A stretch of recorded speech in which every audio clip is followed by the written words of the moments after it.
The Finger Lakes region of upstate New York sets the picturesque scene for one of the most up-and-coming wine industries in the nation. At first glance, the Finger Lakes may seem like a strange location to produce wine, but don't be fooled. In stark contrast to a region like Napa Valley, the Finger Lakes are becoming famous for their production of cool climate wines. These wines have become so well known, the industry in this area has nearly quadrupled in just 2 decades. New York, in particular, but other states in the Northeast, offer a wide variety of grapes and then the styles. And we're now approaching 300 wineries in the state. We're also attracting tourists. I think that's one of the other big things that we've seen change, is that we get 44,000 people here a year. A lot of them are new wine drinkers, wine lovers that realize that we have some really great wines to offer. Flavor development is very important. You need cool nights and warm days, and you get very rapid flavor development. And when you have warm days and warm nights, your flavor development happens very slowly. Here, we get the cool nights and the warm days, and we get flavor development right around 19, 20, 21 Brix. Brix is essentially the percent of sugar. In warmer climates, they don't start to get flavor until 21, 22, 23, sometimes 24 Brix. As the sugar gets higher, the acids start to drop out. The wines after fermentation tend to lose that zippy, crisp quality, which is what cool climates wines are all about. The increase in popularity and in reputation of these wines has allowed for new and exciting opportunities to emerge. In the fall of 2010, the Finger Lakes Wine Center opened in downtown Ithaca. The center, which hopes to educate the public about local wine industry, has been in the works for nearly a decade. But only recently did all the necessary pieces fall into place for this idea to become a reality. Sue Lonergan, executive director of the Wine Center, expects this new venture to encourage people to buy local wine.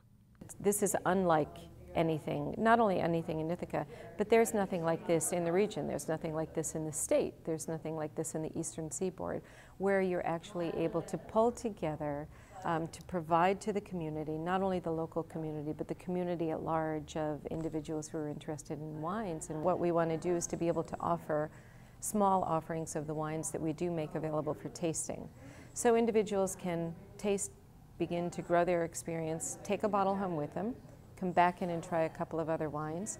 And then in the evening, we offer a lot of educational programs, whether they are wine and food pairings, whether they're seminars on wine making, whether they're understanding how to pair the wines with your holiday dinner, or understanding the nuances of, what makes a sweet wine sweet. I will bet that to date, 80% of the visitors to the Wine Center have been from outside the region and have been from other states, and we've had international visitors. And that's really our whole purpose, which is to continue to support the economic development of the region and to continue to drive tourism.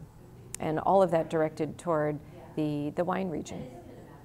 And that can be proven with the wide variety of business owners who support the new Wine Center. David Sparrow, owner of Sparrow's Fine Wines in Ithaca, also had a heavy hand in getting the center up and running. We received some key support in the years 2007, 2008 that encouraged us to proceed with the project. We've raised sufficient money for this approximately $900,000 project to proceed to construct, to create exhibits, to open. Fundraising continues in the private sector now. The notion is that we would encourage interest and, for that matter, sales and consumption of Finger Lakes wines. We think we've created a facility which will achieve that goal. The popularity of Finger Lakes wine has encouraged new vineyards to open and see if they can be just as successful as the well-established wineries. With growth, however, comes competition, and the increase in new vineyards has put a strain on the local wine market. Scott Osborn is the owner of Fox Run Vineyards, which is located just along Seneca Lake. He came into this market well before the boom and has watched the industry continue to expand year after year. When I bought Fox Run, there were 14 wineries on Seneca Lake. They're now 60. So what's happened is, there's a piece of the pie, and let's say there were 100,000 people coming into the Finger Lakes in 1999, and there was 20 to 25 wineries slicing up all that money. Now there's 60 wineries slicing up that same pie. The pie has not increased enough. Nearly across the street from Fox Run is Anthony Road Wineries. The Martini family has owned this vineyard for over 30 years, and they have certainly seen the changes within the market over that time. As a grower, though, we grow more grapes than we use, so we are net sellers of fruit. And the past few years have been very tough in the fruit market because, like you said, there are a lot of vineyards now. Land is fairly cheap. People can put their own, wineries can put their own vineyards in. It doesn't use up the supply of grapes that was here even before the wineries started. Personally, I think competition's good. And that we need to, we're always going to be judged by the lowest common denominator, the poorest wine perhaps that some winery makes. And so that's a bigger risk, I think, than having more come, because competition makes you stronger. At this point, it seems as though the local industry is at a crossroads. Only so many vineyards will be able to survive with the current number of distributors available.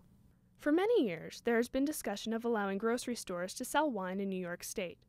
The past 2 years, the idea has been heavily considered by state officials before ultimately being rejected. While it is not clear exactly how the governor-elect Andrew Cuomo will handle the issue when it comes up in 2011, it is clear that both sides of the argument have very strong opinions on the subject. You know, there is a liquor store monopoly in New York, and you know, they're quite strong. And now there's some liquor stores out there that are wonderful, and they really support New York wines, but the majority of them could care less. Because of that, it makes it real hard for our industry to grow. 100% of the people go to grocery stores. 30% go to liquor stores. So the way I see it is 70% of potential consumers out there aren't buying wine because it's inconvenient. It would increase wine sales in New York dramatically. I figure I would triple my production within 3 years. We would be concerned that the variety available to us among these specialty wholesalers will diminish. A great thing about wine is its variety. It's the great number of things we're able to identify makes shopping at a place like Sparrow's Fine Wines exciting, I think, as well as interesting. We have all those wines available for a reason. We sell all of them to consumers bringing various appetites, various demands to us. I think it would be a loss for consumers if this amazing variety, this abundance, were to diminish, as I believe it would with this change.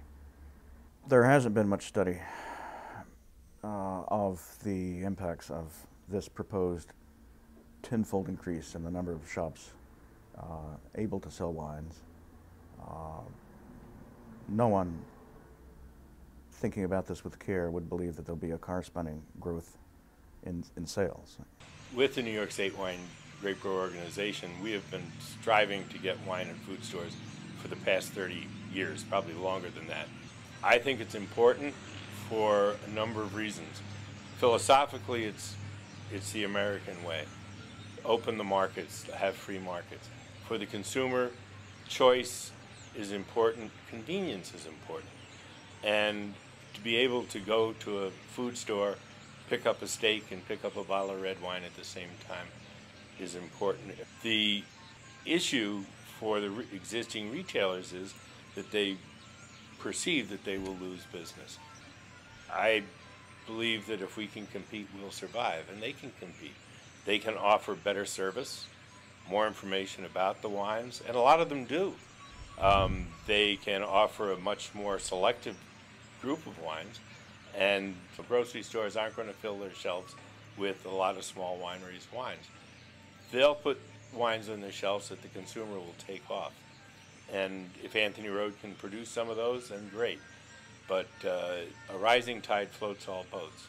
And if more people have access to wine, more convenient access to wine, and take it home, put it on the table, enjoy it with their family and their food, then we'll see people buy more wine.